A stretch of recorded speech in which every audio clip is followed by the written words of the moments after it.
নমস্কার বন্ধুরা, সানভি কিচেন ফুডে আপনাদের সবাইকে স্বাগত। আশা করি আপনারা সবাই খুব ভালো আছেন। আজ আমি আপনাদের সাথে শেয়ার করব এঁচোড়ের সম্পূর্ণ আলাদা ধরনের এক রেসিপি। এই রেসিপিটি আপনারা কিন্তু কোথাও পাবেন না এবং এর স্বাদ হবে চিকেন মাটনের থেকেও অনেক বেশি টেস্টি। কিভাবে এই রেসিপিটি আমি বানাচ্ছি সেটি জানার জন্য পুরো ভিডিওটি স্কিপ না করে অবশ্যই দেখবেন এবং আমার রেসিপিটি যদি আপনাদের ভালো লাগে তাহলে প্লিজ লাইক, শেয়ার এবং সাবস্ক্রাইব করে আমার পাশে থাকবেন এবং কমেন্টেও জানাতে ভুলবেন না আমার রেসিপিগুলি আপনাদের কেমন লাগছে। তো চলুন তাহলে দেখে নেওয়া যাক এই রেসিপিটি বানানোর জন্য আমার কী কী উপকরণ লাগবে। প্রথমে নিয়েছি এখানে আমি এঁচোড়গুলোকে আমি এভাবে কেটে নিয়েছি। দুটা মিডিয়াম সাইজের আলুকে আমি ডুমো করে কেটে নিয়েছি। দুটো মিডিয়াম সাইজের টমেটোকেও আমি ডুমো করে কেটে নিয়েছি। কিছুটা আদাটাকে আমি গ্রেট করে নিয়েছি। কয়েক কোয়া রসুন। তিনটা মিডিয়াম সাইজের পেঁয়াজকে আমি এভাবে মোটা মোটা করে কেটে নিয়েছি। গোটা মশলায় নিয়েছি এখানে আমি দুটা শুকনো লঙ্কা, এক টুকরো দালচিনি, একটা বড় এলাচ, কয়েকটা গোলমরিচ, তিনটা ছোট এলাচ, চারটা লবঙ্গ, দুটা তেজপাতা, হাফ চামচ জিরে। পুরো রান্নাটাই কিন্তু আমি প্রেসার কুকারে করব। প্রথমে আমি এঁচোড়টা সেদ্ধ করে নেব। চুলা আমি একটা কুকার বসিয়ে নিয়েছি। দিয়ে দিচ্ছি এঁচোড়, দিয়ে দিচ্ছি পরিমাণ মতো জল, দিয়ে দিচ্ছি স্বাদ মতো নুন, অল্প একটু হলুদ গুঁড়ো, অল্প একটু গ্রেট করে রাখা আদা। এগুলোকে ভালো করে মিশিয়ে নেব।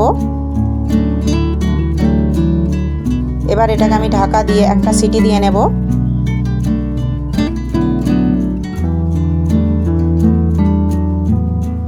দেখুন বন্ধুরা, একটা সিটি পড়ে গেছে। এবার আমি এটাকে ঠান্ডা হতে দেব। দেখুন বন্ধুরা, কুকারটা ঠান্ডা হয়ে গেছে। এবার আমি এটাকে খুলে দেখে নেব। এঁচোড়টা কিন্তু খুব সুন্দর সেদ্ধ হয়ে গেছে। দেখুন কত সুন্দর এঁচোড়টা নরম হয়ে গেছে। এবার আমি এটাকে নামিয়ে নেব। কুকারটা আমি পরিষ্কার করে নিয়েছি। দিয়ে দিচ্ছি সাদা তেল। তেলটাকে আমি খুব ভালো করে গরম করে নেব। তেলটা গরম হয়ে গেছে। এবার আমি দিয়ে দিচ্ছি এর মধ্যে ডুমো করে কেটে রাখা আলু, দিয়ে দিচ্ছি স্বাদ মতো নুন। আলুগুলোকে আমি নেড়ে চেড়ে হালকা লাল লাল করে ভেজে নেব। আপনারা এগুলো কড়াইতেও ভেজে নিতে পারেন, তবে আজ আমি পুরো রান্নাটাই কিন্তু কুকারে করব। দেখুন বন্ধুরা, আলুগুলো আমার প্রায় ভাজা হয়ে গেছে। আলুগুলোকে আমি নেড়ে চেড়ে ভেজে নিয়েছি। আলুগুলো আমার ভাজা হয়ে গেছে। এবার আমি আলুগুলোকে তুলে নেব। এবার আমি একই তেলে এঁচোড়টাকেও ভেজে নেব। এঁচোড়টাকেও আমি নেড়ে চেড়ে হালকা লাল লাল করে ভেজে নেব। আমার চ্যানেলে যারা নতুন এসেছেন তারা প্লিজ চ্যানেলটিকে সাবস্ক্রাইব করে আমার পাশে থাকবেন এবং বেল আইকনটি অবশ্যই অল করে দেবেন যাতে আমার ভিডিওর নোটিফিকেশানগুলি আপনাদের কাছে পৌঁছে যেতে পারে। দেখুন বন্ধুরা, এঁচোড়টা আমার ভাজা হয়ে গেছে। এবার আমি এগুলোকেও তুলে নেব। আলু আর এঁচোড়টা আপনারা কড়াইতেও ভেজে নিতে পারেন। কুকারের মধ্যে দিয়ে দিচ্ছি আরও একটু সাদা তেল। তেলটাকে ভালো করে গরম করে নেব। তেলটা গরম হয়ে গেছে। দিয়ে দিচ্ছি গোটা মশলাগুলো। গোটা মশলাগুলোকে আমি নেড়ে চেড়ে একটু ভেজে নেব। গোটা মশলাগুলো আমার ভাজা হয়ে গেছে। দিয়ে দিচ্ছি রসুন। রসুনগুলোকে আমি নেড়ে চেড়ে হালকা করে ভেজে নেব। দেখুন বন্ধুরা, রসুনগুলো আমার হালকা লাল লাল করে ভাজা হয়ে গেছে। এবার আমি দিয়ে দিচ্ছি এর মধ্যে মোটা করে কেটে রাখা পেঁয়াজ। পেঁয়াজটাকে আমি নেড়ে চেড়ে নরম হয়ে যাওয়া পর্যন্ত ভেজে নেব। পেঁয়াজটাকে কিন্তু আমি লাল লাল করে ভাজবো না, তাহলে কিন্তু পেঁয়াজটা গলবে না। আপনারা হয়তো ভাবছেন গোটা রসুন আর মোটা করে কেটে রাখা পেঁয়াজ দিয়ে আমি কীভাবে রান্নাটা করবো, এর স্বাদই বা কেমন হবে। বন্ধুরা, এটি কিন্তু এঁচোড়ের খুবই টেস্টি একটা রেসিপি। আর কিভাবে আমি এই রেসিপিটি বানাচ্ছি সেটি জানার জন্য পুরো ভিডিওটি অবশ্যই দেখতে থাকুন।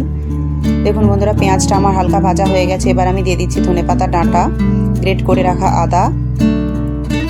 আদাটাকে আমি নেড়ে চেড়ে ততক্ষণ পর্যন্ত ভেজে নেব যতক্ষণ না আদার কাঁচা গন্ধটা চলে যাচ্ছে। চুলার আঁচটা আমি মিডিয়ামে রেখেছি। দেখুন বন্ধুরা, আদাটা আমার ভালো করে কষানো হয়ে গেছে। আদার কাঁচা গন্ধটা একদম চলে গেছে। এবার আমি দিয়ে দিচ্ছি এর মধ্যে কেটে রাখা টমেটো, দিয়ে দিচ্ছি স্বাদ মতো নুন। চুলার আঁচটা আমি এবার একদম লো করে নেব। চুলার আঁচটা লোয়ে রেখে টমেটোটা আমি 1 থেকে 1.5 মিনিট মতো এভাবে নেড়ে চেড়ে ভেজে নেব যাতে টমেটোটা একটু নরম হয়ে যায়। দেখুন বন্ধুরা 1 মিনিট মতো আমি ভেজে নিয়েছি, টমেটোটা আমার হালকা নরম হয়ে গেছে। এবার আমি দিয়ে দিচ্ছি এর মধ্যে 1 চামচ ধনে গুঁড়ো, 1 চামচ মিট মশলা, হাফ চামচ কাশ্মীরি লঙ্কা, হাফ চামচ হলুদ গুঁড়ো। এগুলোকে আমি নেড়ে চেড়ে 30 সেকেন্ড মতো ভেজে নেব। চুলার আঁচটা কিন্তু একদম লোয়ে রাখবেন, তা নাহলে কিন্তু মশলাটা পুড়ে যাবে। দেখুন বন্ধুরা মশলাটা আমি নেড়ে চেড়ে ভেজে নিয়েছি। এবার আমি দিয়ে দিচ্ছি অল্প একটু জল। এখানে আমি 1 থেকে 150 ml মতো জল দিয়েছি। জলটা খুব ভালো করে মিশিয়ে নেব। এবার আমি এটাকে ঢাকা দিয়ে 2টা সিটি দিয়ে নেব।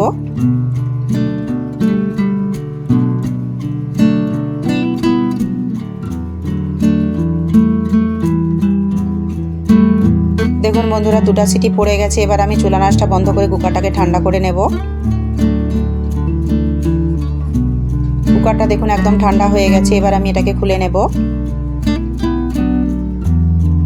প্রথমে আমি গোটা মশলার মধ্যে যে বড় এলাচ, দালচিনি, ছোট এলাচ এগুলো দিয়েছিলাম, এগুলো আমি তুলে নেব।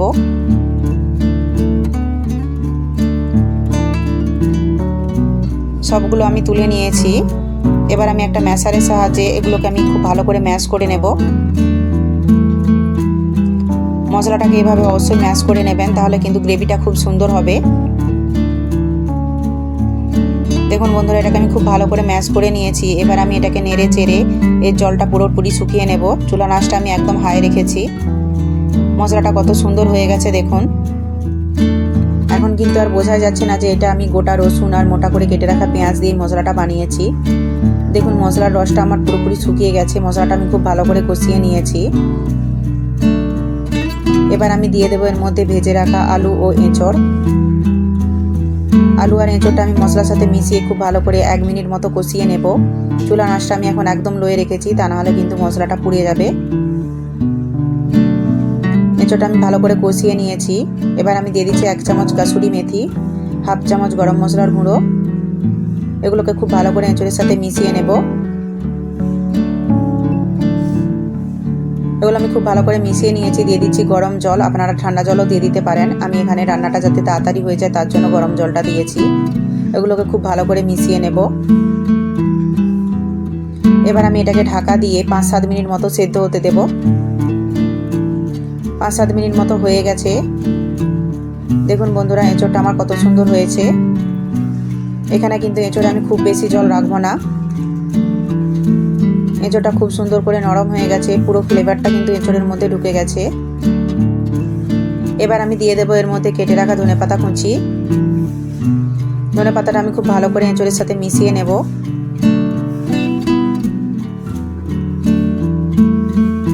ধনেপাতাটা আমি খুব ভালো করে মিশিয়ে নিয়েছি। এবার আমি এটাকে 30 সেকেন্ড মতো ফুটিয়ে নেব। এর থেকে বেশি কিন্তু আমি আর ফোটাবো না। এঁচড়টা আমি 30 সেকেন্ড মতো ফুটিয়ে নিয়েছি। এঁচড়টা আমার একদম রেডি হয়ে গেছে। এবার আমি চুলার আঁচটা বন্ধ করে এঁচড়টাকে নামিয়ে নেব। এবার আমি এঁচড়টা সার্ভ করে নেব।